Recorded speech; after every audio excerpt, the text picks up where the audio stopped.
today we are discussing on electric welding, and the part of electric welding is resistance welding and arc welding, and we are discussing mainly on part of arc welding, is carbon arc welding and metal arc welding. तो electric welding को समझने से जो है सबसे पहले discuss करेंगे, उसके बाद अपन आगे डिस्कस करेंगे. बेसिकली इलेक्ट्रिक वेल्डिंग क्या है? It is the process of joining two pieces of metal or non-metal at faces rendered plastic or liquid by the application of heat or pressure or both. Filler materials may be used to affect the union. Basically दो से ज़्यादा metal के pieces को अपन join करने के लिए welding process का use करते हैं, और प्रोसेस में हीट को यूटिलाइज करते हैं, अपन हीट क्रिएट करते हैं और उससे अपन क्या करते हैं, जॉइन करते हैं. उसमें फिलर मेटल भी यूज़ कर सकते हैं अकॉर्डिंग टू रिक्वायरमेंट. बेसिकली दो प्रोसेस जो होती है वो काम में लेते हैं वेल्डिंग के लिए, फ्यूज़न वेल्डिंग और नॉन फ्यूज़न वेल्डिंग. अपन अगर फ्यूज़न वेल्डिंग की बात करें तो इसके अंदर जो पेरेंट मेटल है वो हमेशा इन्वॉल्व होता है. It involves melting of the parent metals, यानी हमेशा पेरेंट मेटल की जो है वो भी मेल्ट करेंगे अपन. जबकि नॉन फ्यूज़न वेल्डिंग की बात करें तो इसके अंदर पेरेंट मेटल जो है वो हमेशा इन्वॉल्व नहीं होता. It does not involve melting of the parent metal, यानी पेरेंट मेटल को मेल्ट नहीं करते अपन. बहुत सारे क्लासिफिकेशंस हैं जो अपने प्रीवियस लेक्चर्स में पढ़ रखा है. Use of electricity in welding. तो इलेक्ट्रिसिटी का यूज़ कैसे करते हैं वेल्डिंग में? Electricity is used in welding for generating heat at the point of welding in order to melt the material, which is subsequently fused and form up the actual weld joint. And therefore are many ways to producing this localized heat, but the two most common method are as follows. Electricity को use करके अपन welding में कैसे काम में लेते हैं? Heat produce करके. और उसके लिए दो मेथड को काम में लेते हैं, एक resistance welding and arc welding. First of all अगर रेजिस्टेंस वेल्डिंग की बात करें तो रेजिस्टेंस वेल्डिंग का यहाँ पे मतलब है यहाँ पे कि जो आप जब दो कांटेक्ट पॉइंट होंगे जहाँ पे जिनको वेल्ड करना है, उसके कांटेक्ट पॉइंट के थ्रू हाई रेजिस्टेंस के कांटेक्ट पॉइंट रखेंगे. उसके थ्रू जब आप करंट फ्लो कराएंगे हाई करंट, तो आई स्क्वायर आर लॉसेस होंगे, और उसके कारण जो हीट प्रोड्यूस होगी वो क्या करेगा, मेटल को मेल्ट करेगा, और वहाँ पे एक प्रोसेस से फ्यूज़न प्रोसेस से वहाँ पे वो एक वेल्ड बन जाएगा. जबकि आर्क वेल्डिंग में जो है कांटेक्ट पॉइंट पे जो करंट फ्लो कराने की जगह अपन क्या करते हैं, कांटेक्ट पॉइंट को कनेक्ट करके बीच में एयर गैप करते हैं मेंटेन थोड़ा सा. उसके कारण से क्या होगा, बीच की एयर आयोनाइज होगी.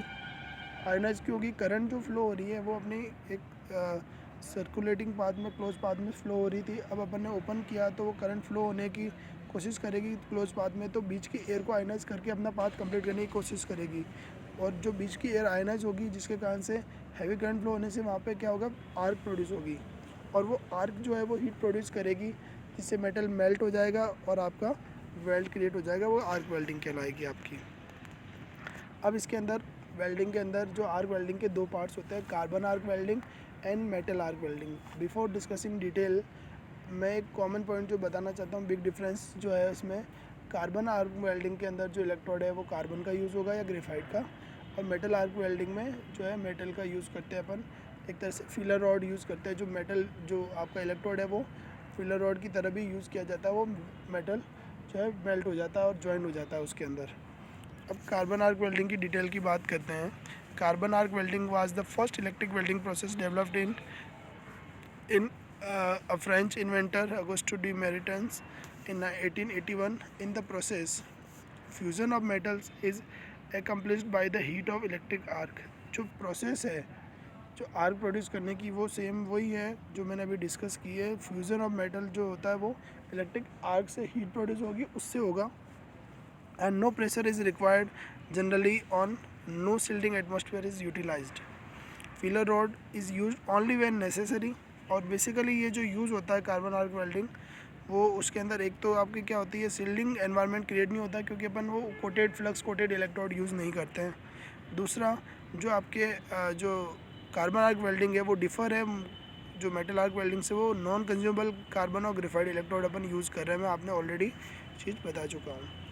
बेसिक सर्किट जो होता है उसके अंदर अपने जो इलेक्ट्रोड की जो अपन गैप मेंटेन करते हैं, जो एयर गैप वो 25 से 40 mm के करीब यूज़ करते हैं, जिसके अंदर आर्क क्रिएट होती है. और करंट जो फ्लो होती है करीब वो 15 एम्पेयर से लेकर 600 एम्पेयर तक की करंट फ्लो करती है depending upon the size of electrode, और जो अपने वेल्डिंग करनी है आपको किस टाइप की, उसके अकॉर्डिंग अपन उसको एडजस्ट करते हैं।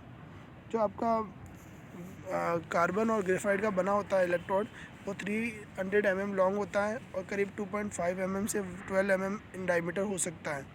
Graphite electrodes are harder, more brittle and last longer than carbon electrodes, and they can withstand higher current densities, but their arc column is harder to control, and though considered non-consumable, they do disintegrate usually due to vaporization and oxidation.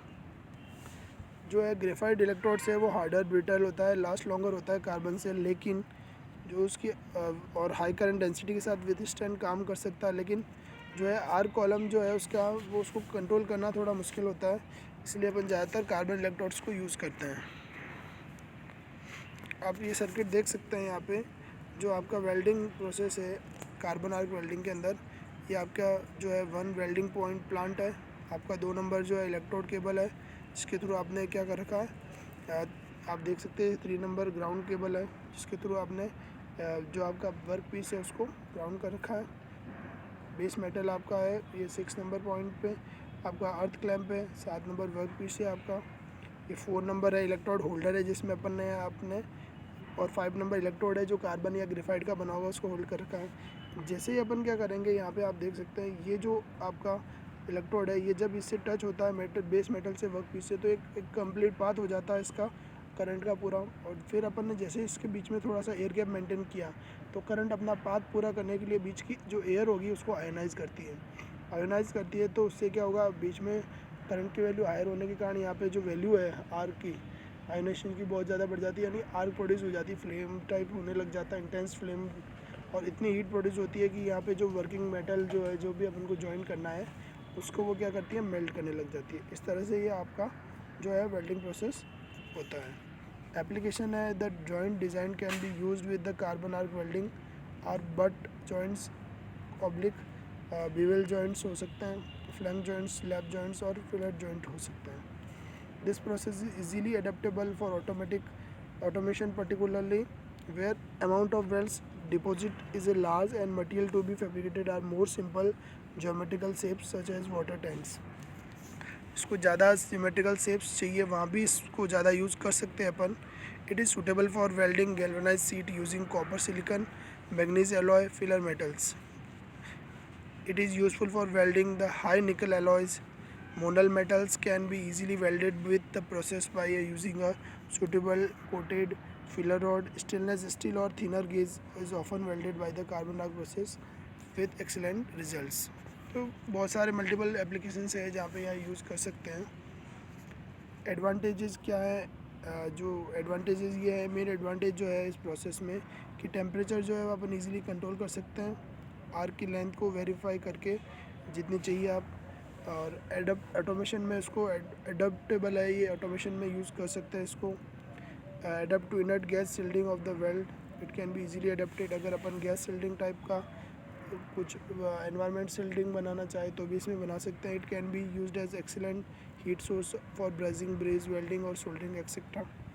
काफ़ी सारे advantages हैं। Disadvantage ये है कि a separate filler rod has to be used if any filler material is required. अगर इस welding में आपको कहीं फिलिंग की ज़रूरत होती है तो आपको सेपरेटली एक फिलर रॉड की ज़रूरत पड़ती है, क्योंकि कार्बन या ग्रेफाइट जो आपका इलेक्ट्रोड होता है वो एज ए फिलर मेटल काम नहीं आता है। Since arc serves only as a heat source, it does not transfer any metal to help reinforce to the weld joint. ये आर्क का काम सिर्फ हीट सोर्स की तरह है, तो ये किसी मेटल को ट्रांसफ़र नहीं करता है इधर से रेनफोर्स करने के लिए कि जॉइंट होके इधर से इधर है, क्योंकि वहाँ पे सिर्फ प्रेशर करना, क्रिएट करना या मेटल को जो ट्रांसफ़र करने का काम आपका आर्क का नहीं होगा। The major disadvantage of the carbon arc process is that blow holes occur due to magnetic arc blow, especially when welding near edges of the workpiece. अगर बहुत ज़्यादा वर्कपीस के नज़दीक हो रहा है तो उसके कारण क्या हो सकता है, यहाँ पे जो कार्बन आर्क प्रोसेस में जो होल्स क्रिएट हो सकते हैं। ठीक है, ये डिसएडवांटेजेस हैं। अब बात करते हैं अपन मेटल आर्क वेल्डिंग प्रोसेस की। तो कार्बन आर्क और जो मेटल आर्क प्रोसेस है वेल्डिंग का, उसमें जो बेसिकल डिफरेंस AC/DC सप्लाई दोनों में यूज़ कर सकते हैं। टेम्परेचर जो है 3600 डिग्री सेल्सियस तक जा सकता है इसमें भी।